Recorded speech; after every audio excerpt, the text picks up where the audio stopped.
அவர் வந்து கலந்துக்கியா அவரும் எஸ்ஐஆர் எதிர்க்கிறாரா. ஆனால் அவர் என்ன சொல்றாருன்னா, இந்த அனைத்து கட்சிக்கும் திமுக முன்னெடுப்பதற்கான காரணமே தன் மீதான ஊழல் புகார்களிலிருந்து மக்களை திசை திருப்புவதற்கான ஒரு விஷயத்துக்காக தான் இந்த எஸ்ஐஆர் முன்னெடுத்தாங்க. அவங்களுக்கு உண்மையான நோக்கம் இல்லை.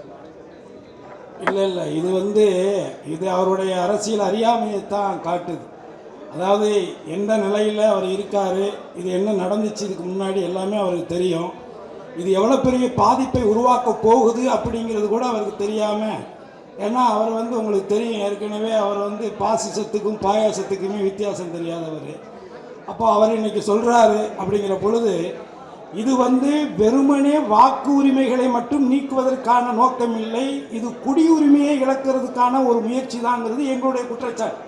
அதற்கு 1000 ஆதாரங்களே இருக்குது. ஆக அதனுடைய வலிமை எதிர்காலத்தில் தமிழர்கள் தனித்து விடப்பட போகிறாங்க.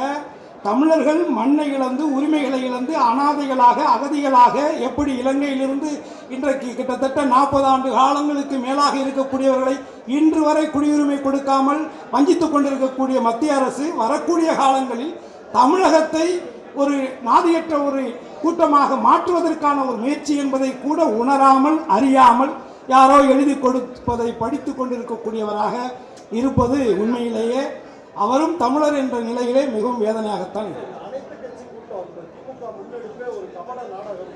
இதில் என்னங்க நாடகம் இருக்குது? இதில் இப்போ என்ன, இது நாடகமாக இருந்தால் நான் எனக்கு சினிமா ஷூட்டிங்கை விட்டுட்டு இங்கே வரணும்.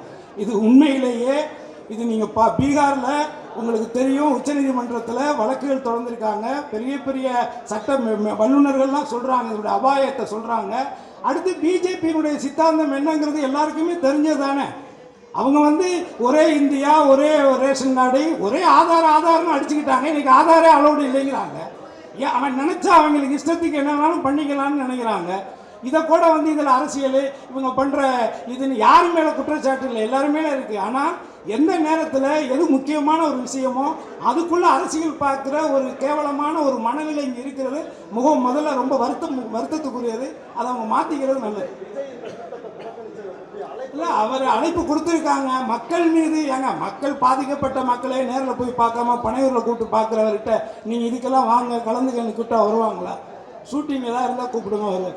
செய்திகளை உடனுக்குடன் தெரிந்து கொள்ள கீழ்கண்ட கேபிள் மற்றும் டிடிஹெச் நெட்வொர்க்குகளில் எம்நாடு செய்தி தொலைக்காட்சியை காணுங்கள். பாதகம் செய்பவரை கண்டால் நாம் பயம் கொள்ளலாகாது பாப்பா.